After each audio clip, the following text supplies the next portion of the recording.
So first of all, is it a mean or a proportion? It's a mean. How do you know it's a mean? Average. Oh, because the word average? Yeah. Good. And also, there are numbers. Your data is numbers. Right? Is it a confidence interval or a hypothesis test? Hypothesis test. How do you know? Because it says, can it be concluded? Okay, concluded. Absolutely. Also, there's no words confidence interval or estimate. Confidence interval will always say confidence interval or estimate. Estimate is another way of saying confidence interval. If it doesn't say either of those, then it's probably a hypothesis test. Yep. Believe can also be under estimate. Believe most of the time. Sometimes people use a confidence interval to kind of, like we believe it's 11%, and then you find the confidence interval to see if you think they're true or not. So that one's iffy, yeah. Good, all right, so then how many samples do we have? Two. 2 samples. Are they kind of matched up or are they kind of randomly grouped? Match up. Right, so this is going to be one of those 2 sample dependents, right? Yes. Got a difference. So you guys are going to just find the differences between them So that's the and go from there. Do a 1 sample t-test on that. All right, so today we're going to finish up 9.4. 2 sample means dependent. And then we're going to do a little bit of a review. And then we need to do chapter 10.1. Because I do not want to give you guys an exam Tuesday, right? And I don't want to do chapter 10 the day before your exam. So I think it's better to do chapter 10 now so that we can spend Tuesday just reviewing for your exam. Good? Assuming things go well today. Unlike my 5 o'clock class. All right. Ooh, shade. Yeah, I love them, but they get a little squirrely. All right, today you have 9.1, 9.5 due, and also Lab 7 is due today. You can turn Lab 7 in late for full credit on Tuesday. I know Canvas had the wrong dates, but just go with this because I don't want you turning it in, trying to turn it in before the exam. It's just focus on the exam before the exam. Sunday you have Connect Math 9.3 due, and then next Tuesday you have 9.4 due. Your exam is on next Thursday, covering chapters 7 through 9. I'm giving a review session Wednesday from 7 to 8 from 6:01. So that means we will not have class. I will be here. I'll bring, I don't know, sparkling cider and maybe cookies or chips or something like that. So if people want to come, you're welcome to come. We can talk about math or talk about life or talk about nothing. I don't know, whatever. Or don't come at all. That's totally fine too. I'm not gonna. Yeah, the Tuesday before Thanksgiving. And in fact, if you think you are gonna come, maybe I will try to get your exam graded, and I can be back your exam if you. But you have to commit to coming, right? So otherwise, I'll be grading yours for no reason. All right. If you really want another day, which I don't think any of you guys do, I think you guys are gonna be all ready. You could take the exam on November 26th, Tuesday, before Thanksgiving at 11 o'clock, 11 a.m., with my 11 a.m. class if you wanted to. Okay, so let me know if you want to do that.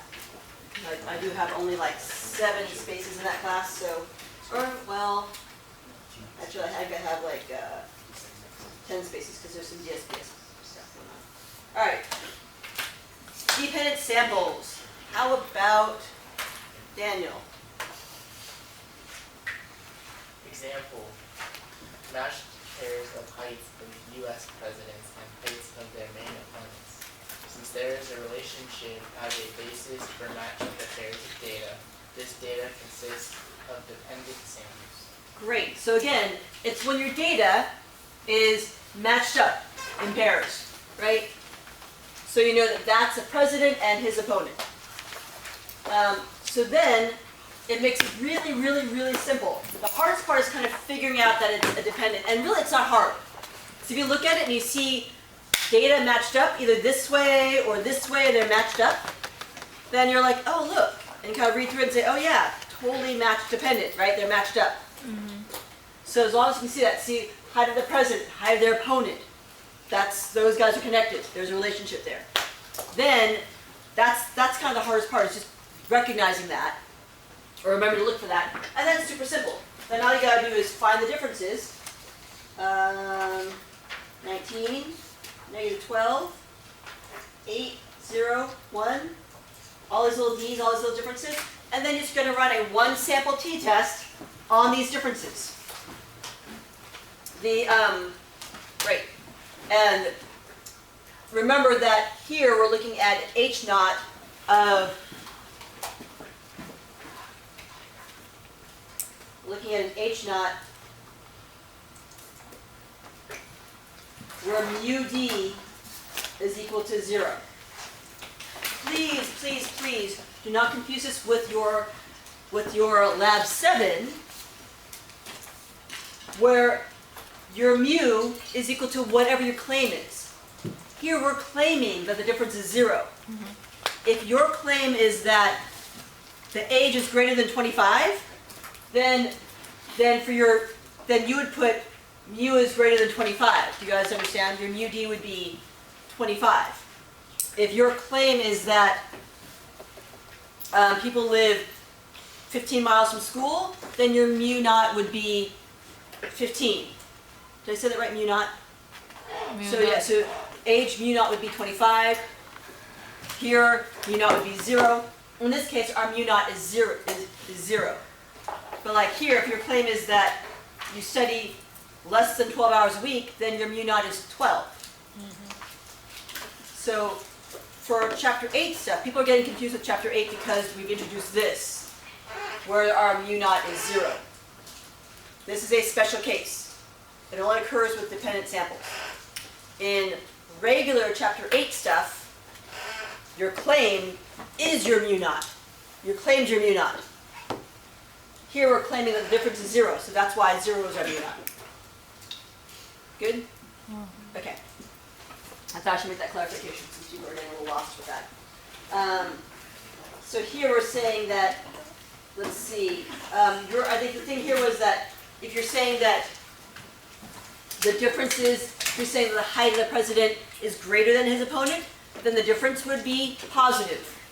If you're saying the height of the president is less than his opponent, then you'd say that the difference would be negative, so it would be less than 0. If you're saying that the height is the same as his opponent, then you'd be saying that UD equals 0. Good? Everyone kind of follow those little tweaks with that?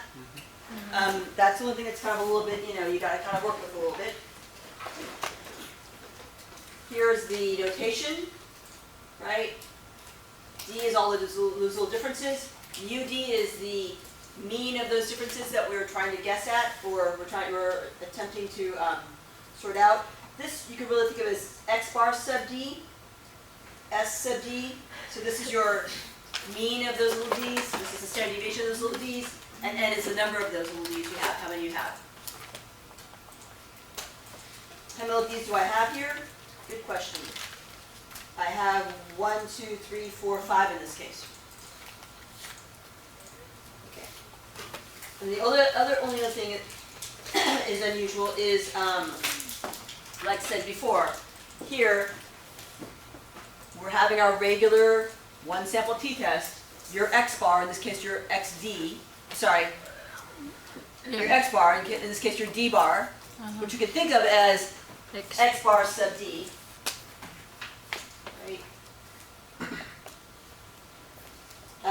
Minus mu naught, and the only thing is this is 0 because we're saying that our mu d, our mu naught, is 0.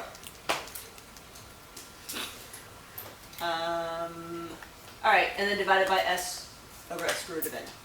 That's all pretty typical. So I think everything else is exactly the same. Step 2, finding a critical value, totally the same. Step 4, rejecting not rejecting H naught, totally the same. Step 5, figure out how that affects your claim, or summarize for your claim, totally the same. So I'll give you guys just another 2 minutes to figure out, finish up this problem, and then we'll go over it. Okay, I'm fine.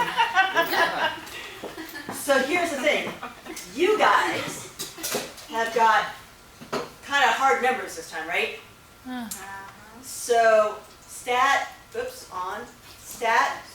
edit, you can put those weird numbers Clear enter, Yeah, I put it there. clear enter. So what were your weird numbers? Let's see, 11.42, For what? 8.41, Uh-huh. 3.98, Uh-huh. 7.37, etc., etc. I'm not gonna do all of them, but I'll just do those. And then L2 would be 16.69, Mm-hmm. 9.44, 4, 6.53, 5.58. If I wanted to subtract those and make my life easy, I could go to, see where, okay, so here, the black spot is on 441. Everybody see that? Yes. Here, the black spot's on L3. Yes. So I'm in L3. I want this one minus that one. Uh-huh. I can do second L1, so second one, see how the L1 pops in there? Uh-huh. Minus second L2, Oh. and watch what happens here when I hit enter. Boom. Subtracts them for me. How Nice. sweet is that? Here's the thing though, if you do that, remember, your differences are in list 3, they're not in list 1. So you have to do 1 bar stats on list 3. Yes. Everybody on board with that? Mm-hmm. And if you do a t-test, then you have to use list 3, not list 1. If you wanted to, you could, now you've got that over, you could make list 1 list 3. So I could go to list 1 if I wanted to, and make this into list 3, second L3, and I'll copy over whatever's in list 3. So now list 1 is list 3. So you could do that if you wanted to. So I thought I'd point that out because I thought that was kind of cool, and I forgot you guys have kind of messy numbers.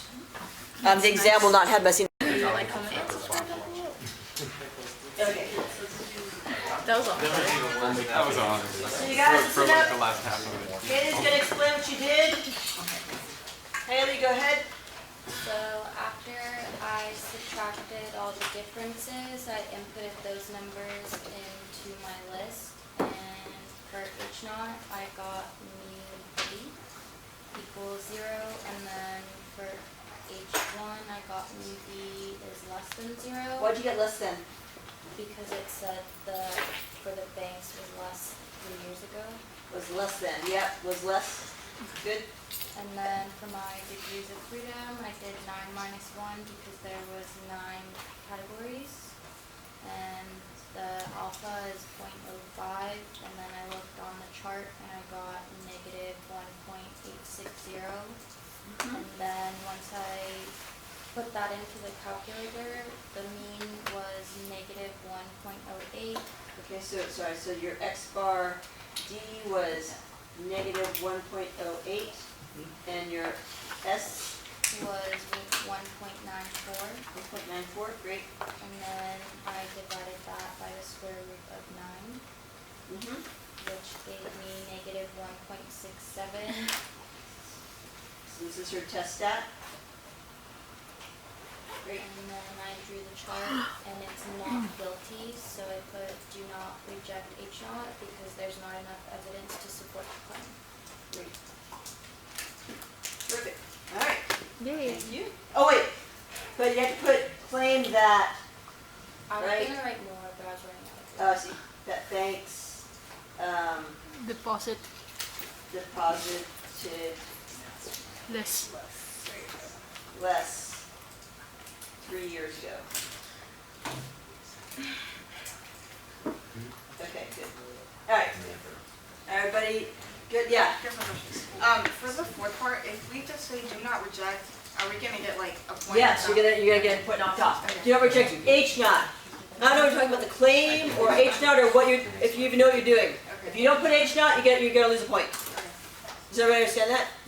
Good question. All right.